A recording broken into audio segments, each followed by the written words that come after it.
Hello, this is Microphone Media. Please like, subscribe, and share. Thank you. ሰላም ጤና ይስጥልኝ እንደምን ዋላችሁ እንደምን አደራችሁ በመላው ዓለም ላይ ያላችሁ አድማጮቻችን ሰላም ለእናንተ ይሁን። ይህ ማይክሮፎን ሚዲያ ነው። ለማይክሮፎን ሚዲያ አዳዲስ የሆናችሁ ደግሞ እንኳን ደህና መጣችሁ እያልን የሁል ጊዜ አድማጮች የቤተሰባችን አካል ሆናችሁ እንድትቀጥሩ ሰብስክራይብ አድርጉ፣ የደወል ምልክቷን ተጫኑ። ሁል ጊዜ በአማርኛ ወደ እናንተ የምንጭነውን አፕሎድ የምናደርገውን ቶሎ ብሎ ኖቲፊኬሽን ከዩቲዩብ እንዲመጣላችሁ ስለሚያግዝ እንደዛ ማድረግ አትርሱ።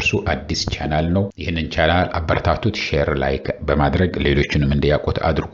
ምክንያቱም አሁን ወሳኝ የሆነ ወቅት ላይ ነው ያለነው። ይሄ ወሳኝ ወቅት ደግሞ ኢንፎርሜሽኑን በቀጥታ ቶሎ ስንሰማው ነው ሁሉ ጊዜ ጠቃሚ የሚሆነውና አሁን ካልሰማነው ወዲያው ካልሰማነው ታሪክ ነው የሚሆነው። ብልሽቱ ከተሰራ ሁሉም ነገር ከጠፋ በኋላ በእነሰማው ጥቅም የለውም። ቶሎ እንዲመጣላችሁ ግን እንዳልኳችሁ ሰብስክራይብ ካደረጋችሁ በኋላ የደወል ምልክቷን ተጫኑ። ይሄ አዳዲስ ስለሆናችሁ ነው የምለው ያለሁት። ለምታውቁት ግን ታውቁታላችሁና ለእናንተ አይመለከትም ማለት ነው አድማጮቼ።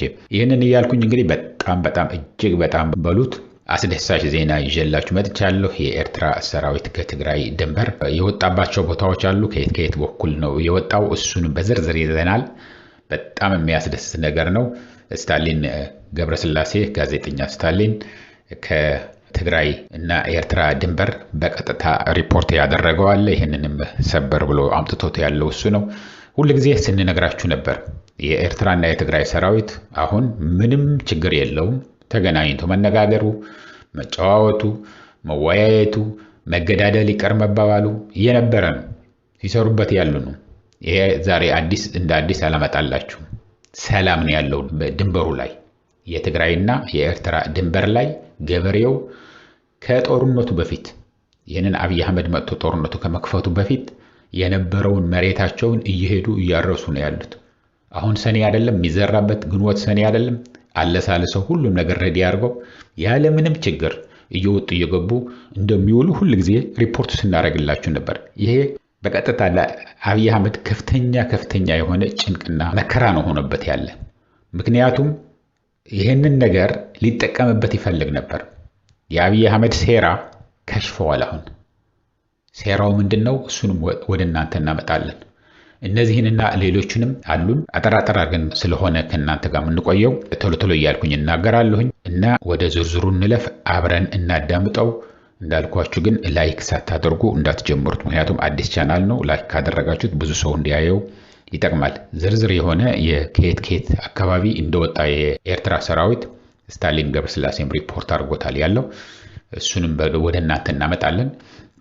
ቀጥታ እሱ ሪፖርት እንዳደረገው። ሌላው አሁን ኤርትራ ውስጥ እንግዲህ የነጻነት በዓላቸውን እያከበሩ ነው ያሉት አድማጮች። ኤርትራ ውስጥ ከፍተኛ በደመቀ ሁኔታ እያከበሩ ነው ያሉት። ታስታውሳላችሁ? የዛሬ 3 ዓመት ነው 4 ዓመት ነው የዛሬ 3 ዓመት አካባቢ ነው መሰለኝ። እዛ ማሳዋ ሄደው ሲያከብሩ የሆነ ህፃን ልጅ አብይ አህመድን ብዙ ነገር ስለ አብይ አህመድ ተናግሮ ህፃን እያለ ቆልዓ እያለ ስለተናገረ በጣም ቂም እንደያዘ አብይ አህመድ ከፍተኛ የሆነ ቂም እንደያዘ ብልጽግናው ፕሬዚደንት አብይ አህመድ ማለት ነው። ወደ ለመናገር ጠቅላይ ሚኒስትር አብይ አህመድ ስል በጣም አንዳንድ ጊዜ ስል ለምንድን ነው እንደሱ የምትለው ሲሉ ሰዎች አይገባኝም ነበር። አሁን ግን በትክክል እየገባኝ ነው። ምክንያቱም ጠቅላይ ሚኒስትር የኢትዮጵያ ጠቅላይ ሚኒስትር ሆኖ ጠቅላይ ሚኒስትር እንዲባል የሚያበቃው ምንም ነገር ኳሊፊኬሽን የለውም። በእውቀት አይደለም እላቸው ያለሁኝ፣ አልተመረጠም። የሚያስተዳድረው የኢትዮጵያ መሬቶች በጣም ትንሽ ናቸው። ስለዚህ የብልጽግና ግን ትክክለኛ ፕሬዚደንት ነው። የብልጽግና ፓርቲ ትክክለኛ ፕሬዚደንት ጥያቄ ውስጥ የማይገባ ስለሆነ የብልጽግና ፕሬዚደንት ቢባል ነው የሚቀለው ብለው አንድ ትልቅ ሚዲያ ያለ ስሙ መጥራት አልፈልግም ነገረኝ። ሁላችሁም ብዙ ከ1 ሚሊዮን በላይ ሰብስክራይበር ያለው ነው እና ሁሉ ጊዜ የብልጽግና ፕሬዚደንት እያላችሁ ለምንድን ነው አብይ አህመድን የምትጠሩት? አንቱ እያላችሁ ግን የብልጽግና ነው የምትሉት። የኢትዮጵያ ጠቅላይ ሚኒስትር ለምን አትሉ መስለው? አይ የኢትዮጵያ ጠቅላይ ሚኒስትር ለማለት የሚያበቃ አስተዳደርም የላቸውም ብቃቱም የላቸውም ነው ያለኝ። ግን የብልጽግና ፕሬዚደንት ግን ምንም ጥያቄ ውስጥ የማይገባ ነው ብሎኛል። ትክክል ነው። እውነት ለመናገር ይሄ ሚዲያ እንደዚህ ያለኝ ማለት አልፈልግም። እሱን እናንተ ራሳችሁ መገመት ትችላላችሁ። አሁን አድማጮች ከድንበር ላይ አሁን ስታሊን የምታዩት ያላችሁት የመረብ ድልድይ ነው። መረብ ይሄ ቀይ የተቀባችሁ የምታዩት ያላችሁ የትግራይ መሬት ነች። ወደዛ ያለችው ያልተቀባው ይሄ የዝገት መከላከያ ነው። ቀዩ ተቀብቶ ያለው ለሌላ አይደለም። ወደዛ በኩል ያለው ደግሞ የኤርትራ ነው። በዚህ ድልድይ ነው ወደ ኤርትራና ወደ ትግራይ ህዝብ የሚሸጋገረው እንስሳ የሚሸጋገረው የመሸጋገሪያ ድልድይ ነው። ጥሩ ሰው ምንድነው የሚሰራው? ድልድይ ነው የሚሰራው። የምትሻገርበት የምትገናኝበት ህዝብ ከህዝብ ጋር ለማገናኘት ሁሉንም ነገር ስለሚጠቀም እንኳን አንድ አይነት ቋንቋና አንድ አይነት አሰራር ያለው ይቀርና ይሄንን ድልድይ እንዲኖርም አልተፈለገም ነበር። ከመረብ ብላሽ ለጣሊያን ይሁን ብለው አፄ ምኒልክ ሲሰጡ አድዋ ውጊያ ላይ ተደርጎ ጦርነቱ ተሸንፎ የጣሊያን ሰራዊት ሲሸሽ ይሄንን የትግራይ ህዝብ ጦርነቱን ሲዋጋ አይተውታል። እዛ ዘምተው ሁሉንም እሳቸው ጊዮርጊስ ቤተክርስቲያን ላይ ተደብቀው ቁጭ ብለው የትግራይ ሰራዊትና የትግራይ ገበሬ ረግፎ ነፃነቱን ሲያውጅ ማሸነፉ ድሉን ሲያበስር አይተውታል። ስለዚህ ምንድነው ያደረጉት አፄ ምኒልክ? እኔ ይሄንን ህዝብ አንድ ላይ ከሆነ ለሁለት ለሶስት ካልከፈልኩት የትግራይ ህዝብ ስልጣኔንም አያቆየኝም፣ ለኔም ያወርደኛል። እዚህ ያገኘው ድል በዛ ተበረታትቶ መጥቶ ከስልጣኔ ያወርደኛል የሚል ጭንቅና መከራ ስለነበራቸው ከመረብ ምላሽ ያለው ኤርትራ ወይ ደግሞ ያሁን የዛን ጊዜ ኤርትራ ብሎ ያወጣላት ጣሊያን እንግዲህ ኤርትራ የምትባለው ኤርትራ አልነበረም ያኔ መረብ ምላሽ ነበር የሚባለው፣ ባህር ምላሽ ይባል ነበር። በኋላ ግን ያው ኤርትራ የሚባለው አገር የተፈጠረው አፄ ምኒልክ በተስማሙት ነው። ይሄ ታሪኩን ትንሽ ሊያስጨብጣችሁ ብዬ ነው አዳዲስ ስለሆናችሁ። አሁን አሰብኛ ነው የኢትዮጵያ ነው ምናምን የሚሉ ያሉ ከቀይ ባህር ይላል አፄ ምኒልክና ጣሊያን የተፈራረሙት ከቀይ ባህር ቢያንስ 60 ኪሎ ሜትር ርቆ ይሰመራል። ዶቡ ነው ድንበሩ። ዶብ ስል በትግርኛ ነው ዶብ የምንለው። በአማርኛ ድንበሩ የኢትዮጵያና የኤርትራ ድንበር ጠባብ የሚባለው አሁን በአሰብ አካባቢ ያለው 60 ኪሎ ሜትር ከቀይ ባህር ወደ ውስጥ ገብተህ ነው። አሁን አፋር ሆነ ያለውን እዛ ድረስ ያኔ ወሎ ውስጥ ነበር አፋር። ስለዚህ ይሄንን አሁን የምታዩት ያላችሁ ኤርትራን እንዲፈጠር ያደረጉት አፄ ምኒልክ ናቸው። ይሄ ታሪኩን ጥሩ ነው ብሎ የሚቀበለውም ጥሩ መሆኑ የእሳቸውን ጥሩነት ይማርበት፣ መጥፎ ነው ህዝቡን አሳልፎ የሰጠ ነው፣ አንድ ህዝብን ለሁለት የከፈለ ነው። ልክ የውጭ ኮሎናይዘር አውሮፓውያን መጥተው አንድን ብሔር 3-4 አገር ላይ የከፋፈሉ አንድ ላይ እንዳይሆን ያደረጉት ቀላቅለው እንዲኖር አድርገው እርስ በርሱ እየተጣላ ለመግዛት ከፋፍለህ ግዛ በሚል አራያ ለመስራት እንደሞከሩት አፄ ምኒልክም ልዩነቱ አፄ ምኒልክ ለሌላ ሀገር ነው የሰጡት የኤርትራ ህዝብ። ይሄንን ያልኩኝ አሁን ወደ ከፍተኛ ድሉን ልውሰዳችሁ። ስታሊን ነው ይሄንን ድል ያበሰረን። የምታዩት ያለው ዶብ ላይ ድንበር ላይ አሁንም ደውላለሁኝ ከድንበሩ ጋር መረብ ድልድይ ላይ ሆኖ ዛሬ በትግርኛ ነው ያስተላለፈው እና እንደ ስታሊን የኤርትራ ሰራዊት ከአይጋ ተራራ መቼም አታጡትም። ከፍተኛ በኢትዮ ኤርትራ ጦርነት ላይ ከፍተኛ የሆነ ውድመት ከፍተኛ የሆነ ድል የኢትዮጵያ ሰራዊት የተጎናጸፈበት ነው። ይሄ ታሪክ ነው። ለማጋነን ለኤርትራኖች እንዲከፋቸው ምናምን አይደለም። ብዙ ደም ፈሶበታል። ግን የመጨረሻው ትልቁ ድል የተገኘው አይጋ ተራራን ለማስለቀቅ ነው።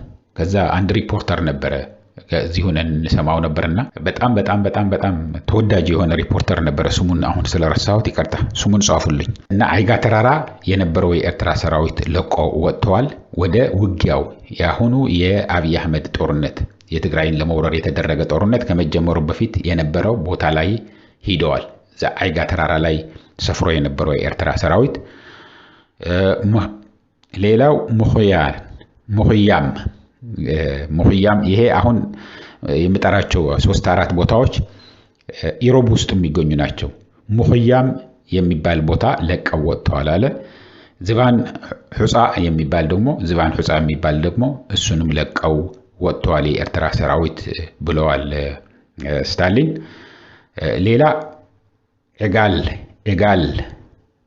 ኤጋል ሶበያ የሚባል ከባቢም የነበረ የኤርትራ ሰራዊት ወለቆ ወጥተዋል ወደ ቅድመ ውጊያው የነበረበት ቦታ ማለት ነው። ሌላው ዛላምበሳ ነው። ዛላምበሳ እንደምታውቁት በጣም ቅርብ ነው ከአዲግራት። ዛላምበሳ ከተማ አሁን የነበረው የኤርትራ ሰራዊት ዛላምበሳ ሙሉ ለሙሉ ተቆጣጥሮ አልፎ ወደ አዲግራት መንገድ ማለት ነው ኬላው ሰርቶ የነበረው ያንን ኬላ ፈርሶ ልክ ጦርነቱን ከመጀመሩ በፊት የነበረው የኢትዮ ኤርትራ ጦርነት ተደርጎ የኤርትራ ሰራዊት ሰፍሮበት ወደ ነበረ ለቆ ሂደዋል። ስለዚህ ዛላምበሳ የነበረው የኤርትራ ኬላ አሁን የነበረው እሱ ፈርሶ ለቆ እንደሄደ የኤርትራ ሰራዊት ነው የተነገረን። ሌላው ወደ ባድመ አካባቢ ደግሞ ወደ ባድመ አካባቢ ያለው ሰንበል ባድመ የሚባል አካባቢ የነበረውን የኤርትራ ሰራዊት ለቆ ወደ ድሮ ነበረበት ሂደዋል አለ። ገዛ ተጋሩ የሚባልም ይሄም ባድመ አካባቢ ነው።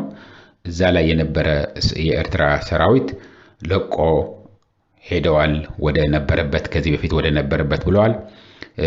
ጉንበት የሚባል ደግሞ ጉንበት የሚባል አካባቢም ይሄም ባድመ አካባቢ ነው የነበረ ሰራዊት እሱንም ለቆ ወጥቷል። ይሄ ሰላም ለመፍጠር ነው። የአብይ አህመድ ሴራ ከሸፈ የምንላቸው ያለ ነው። ለምንድን ነው? ምክንያቱም አብይ አህመድ ሌላ ምክንያት አጥቷል። አሁን ኤርትራን የሚወርበት ምንድነው? አንዷ ሴራ ወስዷት የነበረው የኢትዮጵያ መሬት ውስጥ ነው ያለው የኤርትራ ሰራዊት ውጣ ብለነውም አልወጣም። ስለዚህ መሬቴን ነፃ ለማውጣት ነው ጦርነት የከፈትኩት እንዲል ነው ይፈልገው። ገባችሁ አድማጮቼ? ሴራው እስካሁን ድረስ ከትግራይ የያዝከውን 52 ወረዳዎች ለቀህ ውጣ ብሎ አያውቅም አብይ አህመድ። ምክንያቱም እዛ እንዲቆይ ይፈልገው ነበር የኤርትራን ሰራዊትን። ለምን? ምክንያቱም ይችን ሴራ ስለሚያውቃት። ሌላ ካርዶቹ በሙሉ አልሰራም ካሉ የመጨረሻ ካርድ አድርጎ ሊመዛት የፈለገው የኤርትራ ሰራዊት ወሮ የያዘው የኢትዮጵያ መሬት አለ። ምክንያቱም ትግራይ የኢትዮጵያ አካል ስለሆነች እነዛ መሬቶችን 52 ወረዳዎችን የያዛቸውን ውጣ ብለን በውስጥ ጠይቀን አስጠንቅቀን ሊወጣ ስላልቻለ በኃይል ማስወጣት ስላለብን መሬታችን ነፃ ማውጣት ስላለብን ነው ይህንን ጦርነት የከፈትነው ብሎ ጃስቲፊኬሽን ለመፍጠር ሐሳብ ነበረው።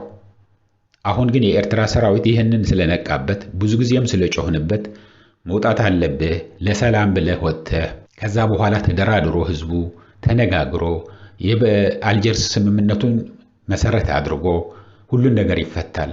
ጦርነት ግን አሁን አንዱ ሲያሸንፍ ነገ ደግሞ ሌላኛው ያሸንፋል። እንደዛ እያለ ይሄ ህዝብ መሞት ማለቅ የለበትም። ከኤርትራ በኩል ወደ ትግራይ የምትተኮስ ጥይት መኖር የለባትም። ከትግራይ በኩል ወደ ኤርትራ የምትተኮስ ጥይት መኖር የለባትም። ይሄ ህዝብ አንድ ነው የሚፈልገው። ህዝባችን ፍቅር ነው እንጂ ጥላቻ የለውም በውስጡ። ስለዚህ ይህንን መቅረት አለበት፣ መቀረፍ አለበት። ይህንን ደግሞ እንደ ጉድዊል ሊጠቀምበት ይችላል የኤርትራ ሰራዊት። በቃ ለቅቀን ወጥተናል። ከዛ በኋላ ተስማምተን ይህንን ነገር ለሁለታችን ሊያጠፋ የሚመጣ ያለውን ሰራዊት የኢትዮጵያ ሰራዊት እሱን መክተን ቁጭ ብለን ደግሞ ተነጋግረን እንፈተዋለን። ለጊዜው ግን የያዝኩትን መሬት ለቅቄ ያለው ብለህ ውጣ እያልን እየጠየቅን ብዙ ጊዜ ታስታውሳላችሁ በትግርኛም በአማርኛም ሪፖርት ስናደርግ ቆይተናል፣ ስንጠይቅ ቆይተናል። አሁን ግን ራሱ በጊዜው የነጻነት በዓሉ ዋዜማ ላይ ለቅቆ ወጥተዋል። ለቅቄ ወጥቻለሁ ብሎ ያው ስታሊንም በአይኑ ሂዶ ያየውን ዊትነስ አድርገዋል፣ ተናግረዋል፣ ሪፖርት አድርገዋል። ይህንን እያልኩኝ እንግዲህ አድማጮቼ ሰላሙን ያምጣልን። ሰላም ነው የምንዘምረው እኛ። ጦርነት አንፈልግም። ሰልችቶታል፣ መሮታል። ህዝባችን መሮታል። ለአንድ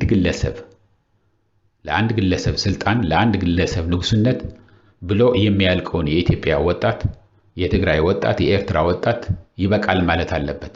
ወጣትም ብቻ አይደለም፣ አዛውንቶች እያለቁ ነው። ቤተ እምነቶች እየፈረሱ ነው።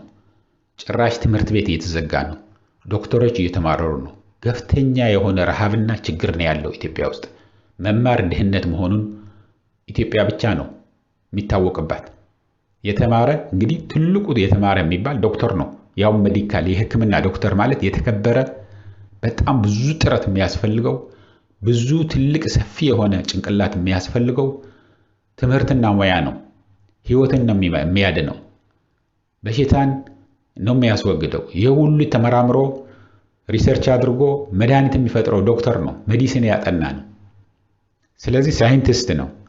ስለዚህ እነዚህን ሰዎች ተረበናል፣ ዳቦ ነው የምንፈልገው፣ ስልጣን አንፈልግም ብለው የሚወጡ ያሉት ሰላም ሚኖር ከዚህ በፊት የዛሬ 7-8 ዓመት ይሄ ሰውዬ ከመምጣቱ በፊት እንዴት እንደነበረ አገሪቷ እገሌ ይህን ያህል ሚሊዮን አፈራ እገሌ በገበሬ ደረጃ እንኳን ያን ሚሊዮን ማለት በጣም ትክክለኛው ሚሊዮን እንደነበር 1 ሚሊዮን ከፍለህ ትልቅ ማንሽን ነበር የሚገዛው።